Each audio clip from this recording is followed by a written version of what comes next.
Donald Trump është në prag të një veprimi të guximshëm.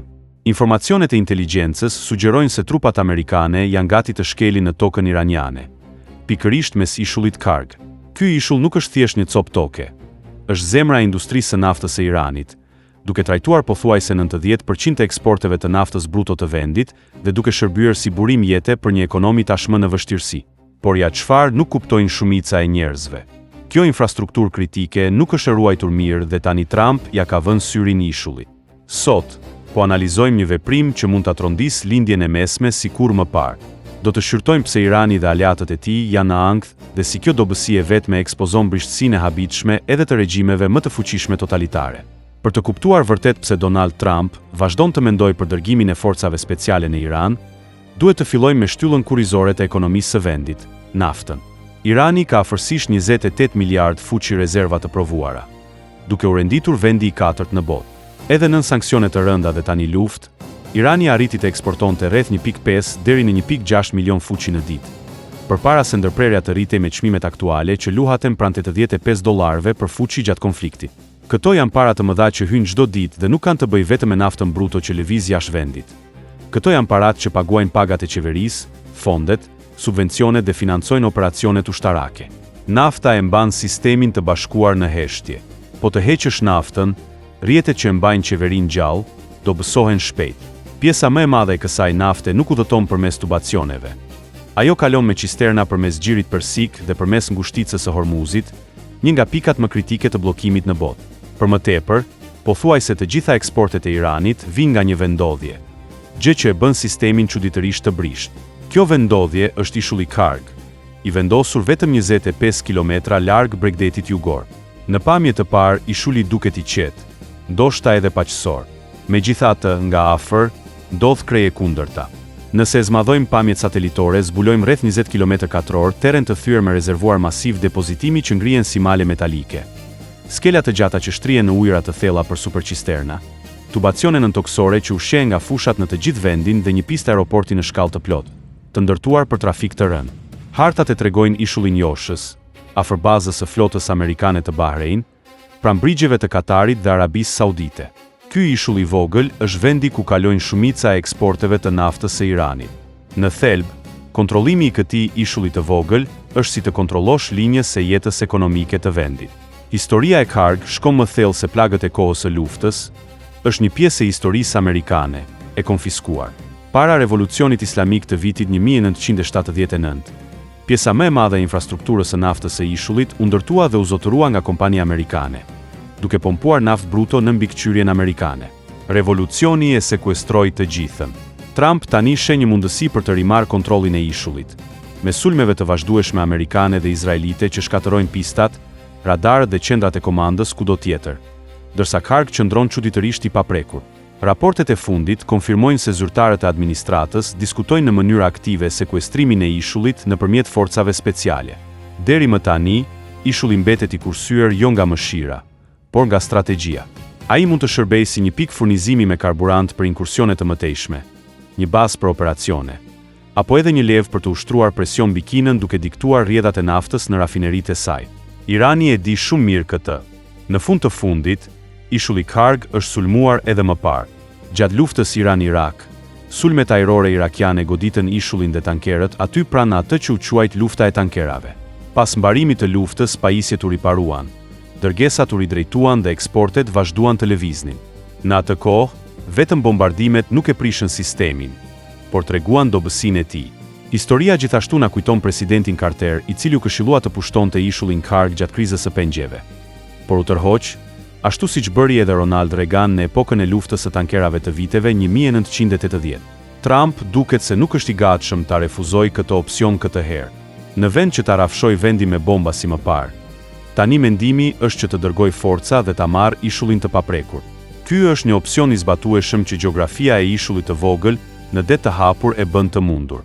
Duke pasur parasysh rezistencën që Irani ka bërë kundër Shteteve të Bashkuara dhe Izraelit, marrja e të gjithë Iranit do të ishte pothuajse e pamundur. Por një ishull i vetëm është një objektiv shumë më i arritshëm.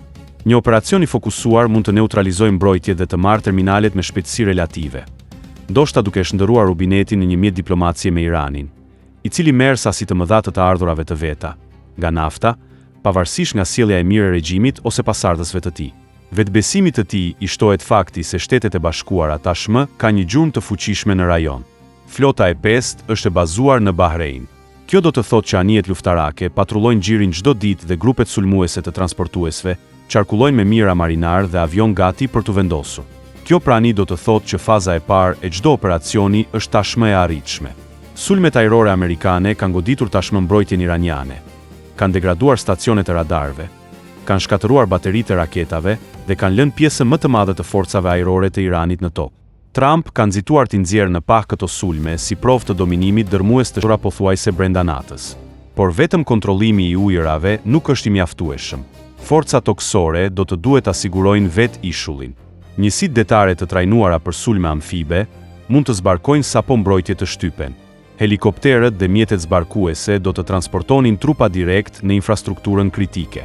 Kjo përfshin ngarkimin e armëve, tanket e magazinimit, qendrat e komunikimit dhe qendrat e kontrollit që mbajnë gjallë rrjetin e eksportit. Ekipet e operacioneve speciale ka të ngjarë të lëvizin të parat, duke siguruar pozicione kyçe përpara se forcat më të mëdha të përforcojnë perimetrin. Gjeografia e ishullit Karg e bën këtë të realizueshme. Në fund të fundit, ishulli është vetëm disa kilometra i gjerë, kështu që një forcë e përqendruar mund ta sigurojë pjesën më të madhe të tij mjaft shpejt.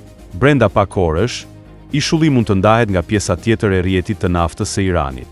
Por tronditja e vërtet nuk do të ishte vetë veprimi ushtarak. Do të ishte ajo që do të ndodhte më pas me ekonominë dhe njerëzit. Paratë e naftës e mbajnë sistemin të bashkuar në heshtje.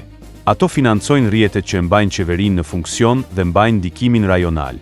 Nëse i hiqen paratë, këto sisteme do të dobësohen shpejt. Udhëheqja e Iranit do të duhet të gjente një mënyrë për të rivendosur eksportet që do të ishin nën kontrollin e huaj, ose do të përpiqej të gjente të ardhura alternative. Por asnjëra mundësi nuk do të ishte e lehtë. Siç mund ta shihni, pavarësisht madhësisë së tij të vogël, ishulli Karg ka fuqinë të trondisë themelet e një regjimi të tërë. Një alternativë ekziston për ranin pas humbjes së ishullit. Në vitin 2021, Teherani hapi tubacionin Gore-Jaz, një projekt i projektuar posaçërisht për të zvogluar varësinë nga terminalet e eksportit të gjirit persik. Në vend që të ngarkohet naftë bruto në Karg dhe të dërgohet përmes ngushticës së Hormuzit, ky tubacion transporton naftë nga provinca Bushehr në të gjithë vendin në portin e Jaz në gjirin e Omanit. Në letër, ky sistem mund të lëvizë rreth 1 milion fuqi në ditë, por në realitet, numrat janë shumë më të vegjël. Flukset aktuale besohet të jenë afër 300.000 fuqi në ditë, pjesërisht sepse infrastruktura mbështetëse rreth linjës Jaz është ende e paplot, pasi tensionet e vazhdueshme rajonale kanë ndërprerë operacione. Megjithatë, tubacioni i jep Iranit një litar shpëtimi. Ai krijon një mënyrë për të mbajtur disa eksporte në lëvizje, duke lejuar tankerat të ngarkohen jashtë ujërave të ngushticës së Hormuzit, që mund të mbajnë një rrjedh të ardhurash që hyjnë në vend, ndërsa zyrtarët përpiqen të riorganizojnë tregtinë e tyre të naftës. Por ky plan rezerv ka kufizime të qarta. Ishulli Karg trajton shumicën dërmuese të eksporteve të naftës bruto të Iranit dhe terminali Jaz thjesht nuk mund ta thithë atë vëllim. Edhe nëse tubacioni do të funksiononte me kapacitet të plot, ai do të transportonte shumë më pak naftë se sa ishulli Karg gjatë operacioneve normale. Me fjalë të tjera, mund të zbusë tronditjen fillestare ekonomike, por nuk mund ta zëvendësoj plotësisht rolin e ishullit në sistemin e eksportit të Iranit. Por ekziston edhe çështja e cënueshmërisë. E njëjta infrastrukturë që jep Iranit një rrugë shpëtimi, mund të bëhet shpejt një pikë tjetër e dobët dhe target sulmi. Ndërsa tubacioni ofron hapësirë për të marrë frymë, ai nuk e zgjidh problemin më të thellë. Pushtimi i ishullit Karg do të ulte të ardhurat e qeverisë ndjeshëm. Irani do të luftojë njëkohësisht për të ruajtur subvencionet nga të cilat mbështeten shumë familje. Kur këto të fillojnë të reduktohen apo zhduken, frustrimi ekonomik mund të përhapet shpejt në rrugë. Në këtë kuptim, tubacioni mund të blej pak kohë, por nuk mund të ndalojë presionin nga rritja. Dhe pikërisht kjo është arsyeja pse humbja e ishullit Karg e godet kaq fort regjimin, jo vetëm në portofol, por edhe në historinë që u kanë shitur qytetarëve të tyre për dekada, se janë të pathyeshëm. Për më shumë se 4 dekada, udhëheqja e Iranit ka ndërtuar identitetin e saj rreth një historie të thjeshtë, sfidës. Udhëheqja i thot popullit të saj se ju kundërvun Shteteve të Bashkuara në vitin 1979, ja dolën mban dekadave të sanksioneve dhe i mbjetuan çdo përpjekje për të izoluar ose dobësuar. Ky rrëfim është bërë themeli i legjitimitetit të tyre. por humbja e ishullit Karg ndaj trupave amerikane do ta shbënte rrëfimin brenda NATO-s. Kjo nuk do të kishte të bënte vetëm me humbjen e të ardhurave nga nafta. Do të ishte një poshtërim publik që qeveria nuk mund ta fshehë apo ta justifikojë lehtë. Televizioni shtetëror mund të përpiqet ta shtrembërojë, por propaganda nuk mund të bëjë shumë kur imazhet janë të qarta. Kur forcat amerikane që kontrollojnë portet, kur cisternat që ngarkojnë naftë të jenë në mbikëqyrjen e huaj, flamujt e tyre të valviten aty ku diku qëndronte autoriteti iranian. Këto imazhe do të qarkullonin me shpejtësisë në të gjithë vendin dhe në të gjithë botën. Dhe sapo njerëzit ta shohin këtë, diçka më e thellë do të fillojë të plasaritet, ndërsa miti i forcës së pathyeshme do të fillojë të zbehet. Për vite me radhë, shumë iranian kanë dyshuar në heshtje në kompetencën e udhëheqjes së tyre. Por frika i ka mbajtur dyshimet e tyre të varrosura. Por një humbje e tillë nga ana e Iranit do t'i bënte njerëzit të pëshpërisin atë që kanë besuar, por kur nuk kanë guxuar ta thonë me zë të lartë. Udhëheqja nuk ka një zgjidhje. Kur rrëfimi i një regjimi shembet në këtë mënyrë, besnikëria brenda sistemit mund të dobësohet shumë shpejt. Oficerët e sigurisë fillojnë të vënë në pikpyetje nëse urdhrat që u jepen ende kanë kuptim. Zyrtarët e nivelit të mesëm kërkojnë në heshtje mënyra për t'u distancuar nga një udhëheqje që papritmas duket e cënueshme. Edhe qytetarët e zakonshëm fillojnë të ndjejnë se ekuilibri i pushtetit mund të jetë duke ndryshuar. Për dekada të tëra, arma më e madhe e udhëheqjes iraniane ka qenë besimi se mund të mbjetojë ndaj çdo gjëje. Kjo ndjenje e paprekshmërisë i mbajti kritikët të kujdesshëm dhe opozitën të fragmentuar. Por nëse ky besim shkatërohet, frika që mbron sistemin fillon të zbehet dhe sapo të ndodh kjo, kriza me të cilën përballet regjimi nuk është më vetëm ekonomike apo ushtarake. Ajo bëhet një krizë besimi. Historia tregon se kur njerëzit ndalojnë së besuari se një sistem mund të qëndrojë i bashkuar, ai mund të shpërbëhet shumë më shpejt nga që presin. Pasojat e sekuestrimit të ishullit Karg nuk do të ndaleshin në kufit e Iranit. Tregjet e energjisë do ta ndjenin tronditjen pothuajse menjëherë. Humbja e ishullit Karg do të thoshte humbje elitarit të shpëtimit. Efekti domino nga kjo nuk është vetëm ekonomik.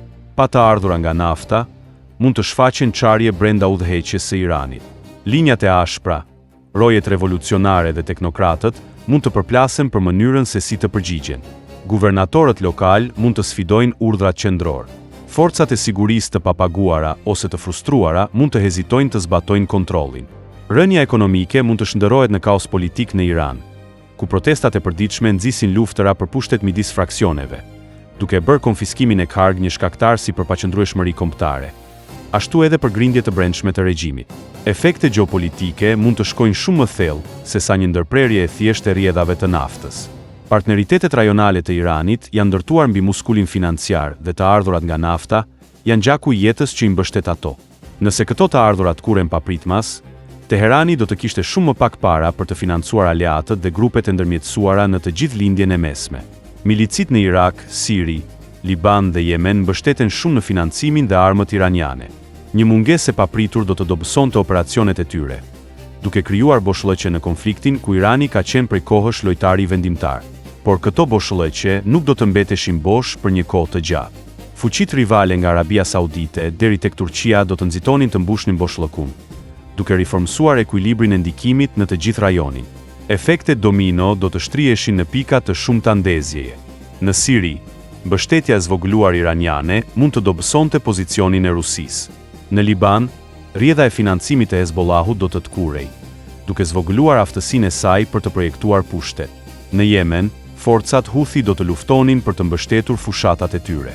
Secili prej këtyre ndryshimeve do të ftonte aktorë të rinj të ndërhynin, qofshin rival rajonal apo fuqi globale, duke përshpejtuar paqëndrueshmërinë dhe konkurrencën. Ajo që fillon si një tronditje ekonomike në Teheran, mund të shndërrohet në një riorganizim të aleancave në të gjithë lindjen e mesme dhe më gjerë. Të marra së bashku, kjo është arsyeja pse ishulli Karg mbart një peshë kaq të madhe strategjike. Humbja e tij jo vetëm që do të tendoste ekonominë e Iranit, por do t'i detyronte qeveritë dhe tregjet në të gjithë botën të përshtateshin në kohë reale. Flukset e naftës do të ridrejtoheshin, aleancat do të ndryshonin dhe familjet nga Azia në Europë dhe në Amerikën e Veriut do të ndjenin pasojat në shpenzimet e tyre të përditshme. Një ishull i vogël në gjirin persik mund të bëhej papritur qendra e një vale tronditëse ekonomike globale. Planifikuesit ushtarak shpesh kërkojnë pika presioni që mund të ndryshojnë ekuilibrin e fuqisë. Shumica e objektivave krijojnë vetëm efekte të kufizuara. Një strukturë e shkatëruar ose sanksione të reja zakonisht shkaktojnë ndërprerje të vogla. por ndonjëherë një vendodhje e vetme lidh disa sisteme kritike në të njëjtën kohë. Kur kjo ndodh, kontrollimi i saj jep ndikim të madh mbi të gjithë strukturën. Ishulli Karg është një nga ato nyje të rralla. Pothuajse të gjitha eksportet e naftës së Iranit kalojnë nëpër të, dhe këto të ardhura mbështesin shpenzimet qeveritare, aktivitetin ushtarak dhe stabilitetin politik. Hiqini këtë rrjedh parash Iranit dhe i gjithë sistemi fillon të dobësohet. Një ishull i vogël menaxhon pjesën më të madhe të eksporteve të energjisë së vendit dhe kanalizon miliarda dollar në financa shtetërore çdo vit. Nëse kontrolli mbi ishullin Karg ndryshon të duar, ndikimi do të përhapej shumë përtej ishullit, Irani do të gjunjëzohej.